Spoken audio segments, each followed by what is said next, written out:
I've always been completely fascinated by the idea of lost media. How even in the information age, it's still so easy for information to get lost. With my particular special interest being Pokemon, I of course had this crazy dream that maybe one day I could recover some mysterious piece of Pokemon lost media. I made a video on this lost Pokemon mobile game called Pokemate a few years ago, and I was hopeful I could try and track that down, but it wasn't to be. I thought with a series as massive as Pokemon, every game that can be archived probably already has, right? So I went on with my life, but I still had this little dream in the back of my mind. Recently, I was looking for an obscure set of Japan-only Pokemon games for the Sega Pico and the Pico Bina. They're all edutainment games made for very small children, stuff like learning numbers or how to read and write. These games aren't lost media, but they are surprisingly hard to come by nonetheless. There are 7 of these games in total, and I had managed to track down all but one of them, being the second game on the Sega Pico.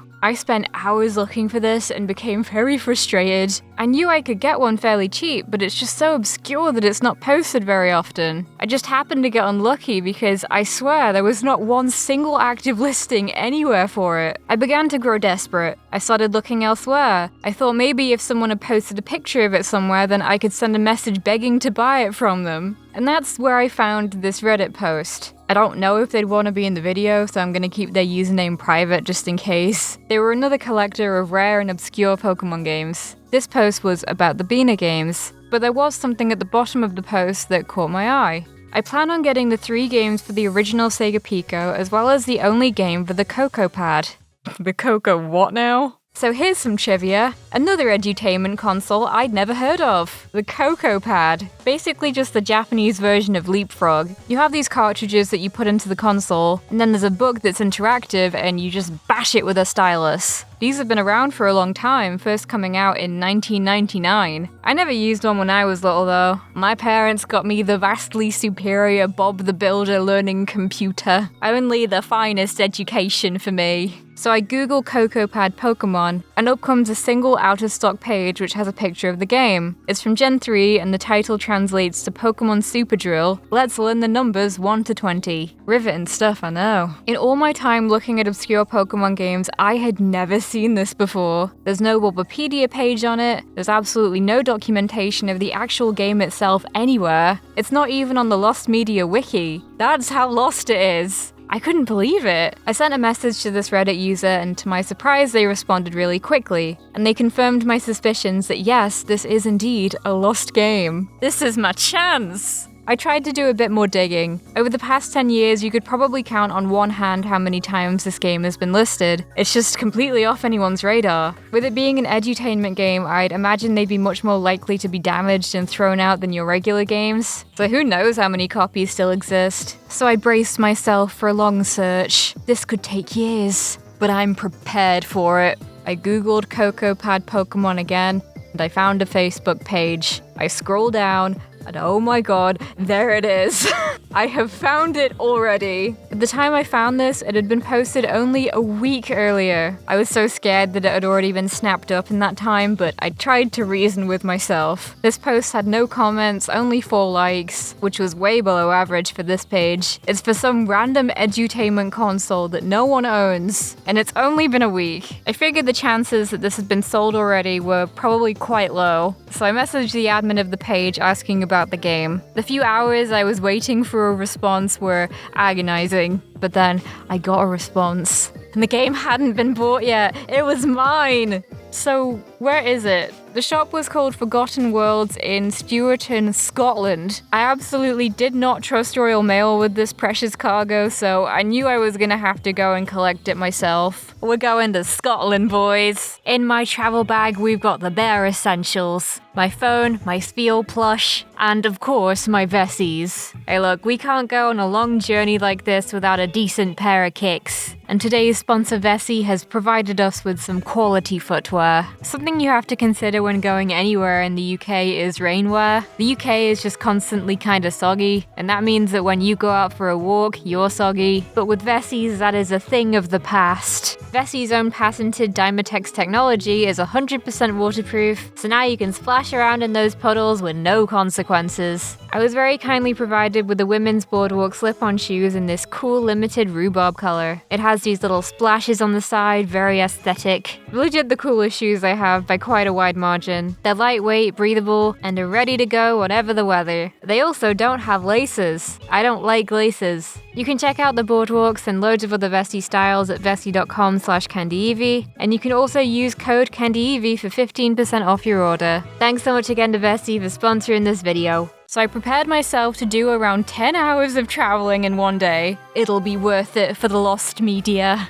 I woke up bright and early, actually an achievement for me, don't be mean. I'm prepared to make the first leg of the journey. I really wanted to do a sort of travel vlog, but as I sat down on the train, the carriage was quiet and there were a few people having a nap in preparation for the day's work, and I just couldn't bring myself to do it. I don't have the ability to just be like, hey guys, welcome to my travel vlog, don't forget to like and subscribe.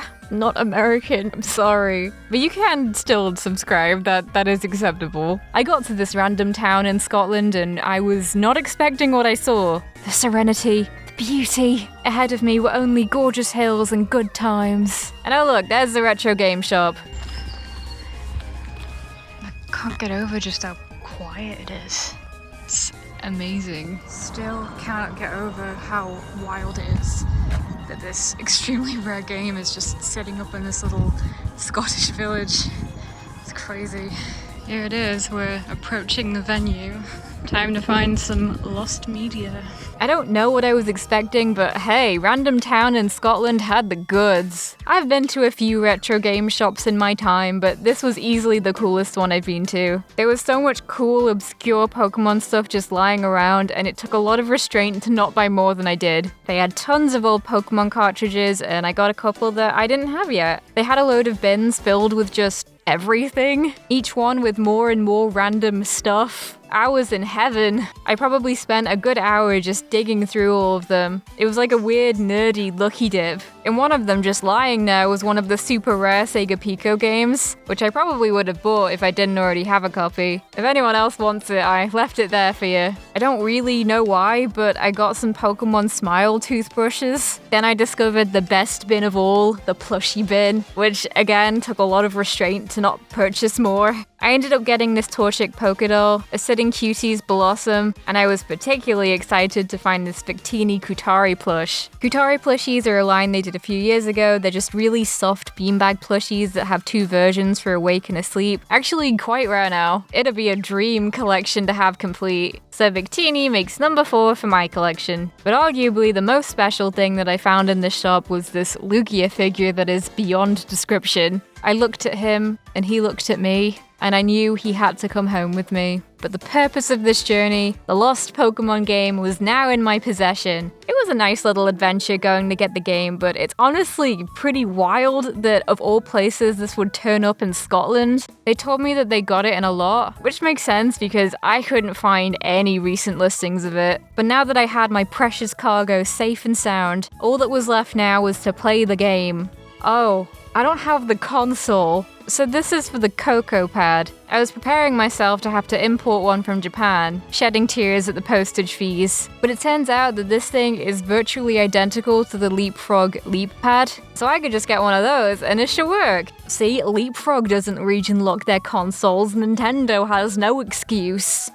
So here is the revolutionary piece of tech that this is for, the Leap Pad. Real gamers play their games on the Leap Pad. It is Preschool Toy of the Year 2001, so that's how you know that we're in for some quality gaming here. I even got 2 free games with it. I got Princess Stories and... So here is the Game of Legend. The cartridge is about the same size as a GBA cartridge, and it sort of works together with the book, so it's really more of an electronic game than a video game as such, but I still think it's really cool, so let me have this. Alright, the cartridge is in. It's time for the moment of truth. Well, that's not encouraging. Did I not put the cartridge in properly? Yeah, that's not turning on. Oh, life. Oh, my life. 緑の棒マークを線でタッチしてね。 Yes. I know that soundtrack. That's from the anime. I think this just has a completely unreleased version of this song on it. That's crazy. I wonder if I could get it uploaded somehow. Alright, let's see what's on the first couple pages. So you tap here to go to the specific page. Yeah, not gonna lie, no clue what the objective is. Let's try. So I imagine when I tap on the Pokemon, it's gonna tell me the numbers, because we're learning numbers. I know my 1 to 10 from my weeb days, so let's see how I do. It's 1, 2, 3, 4, 5, 6, 7, 8, 9, 10.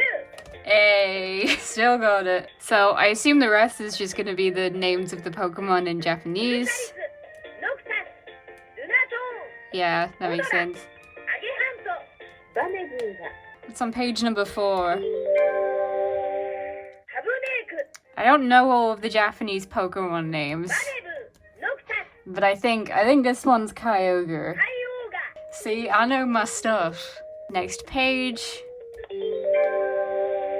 I have no idea what's going on. I like how literally everything in these books has a sound effect, so if I tap on the river, I get that nice, realistic water sound. It's very immersive.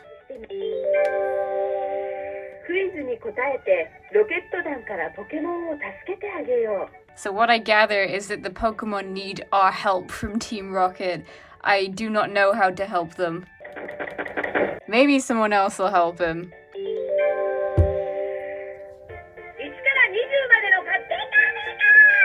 I don't understand this part either, but I have discovered that whenever I tap the stylus, it starts saying Pikachu. It's speaking to me. And the next page. This page seems to be breaking down numbers into units. So how many units of 1 are in 20? I don't know. Help me out, James.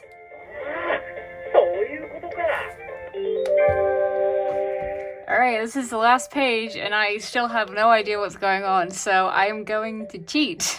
There we go. Alright, we did it! We finished it! That is the whole game. So yeah, that's the game. I know it's not some groundbreaking thing, but let's be real, it's about learning numbers. It was never going to be. I think the most exciting part is the unreleased soundtrack and the voice clips. I have no idea how to go about extracting those though, so if anyone knows, then I'm all ears. I'm still just beyond excited that I managed to uncover such a rare title. With something as massive as Pokemon, you don't really expect there to be any mysteries to be solved, but I don't doubt that there's still a mountain of lost Pokemon media. Maybe some of it will stay lost forever. But there are new discoveries being made all the time, and that's exciting. That's why archival is so important. One of my editors, Lutu, actually runs a Pokemon archive to try and ensure that Pokemon history is being preserved. I'll leave a link to the archival community if you're interested in checking it out. I think this is easily one of the coolest things I've done on this channel. I'd love to try and solve more Pokemon mysteries if I can. There are probably loads I don't even know about, so if you can think of something obscure and weird, I'd love to hear about it. But for now, we can consider this piece of lost media found. Hi, I hope you enjoyed this different kind of video. I want to do more stuff that actually gets me out of the house. It's an adventure. But thanks so much for the amazing fan art. I'd love to try and build up the wall across my end cards, but not too fast because printing photos costs money. Alright, see you, bye!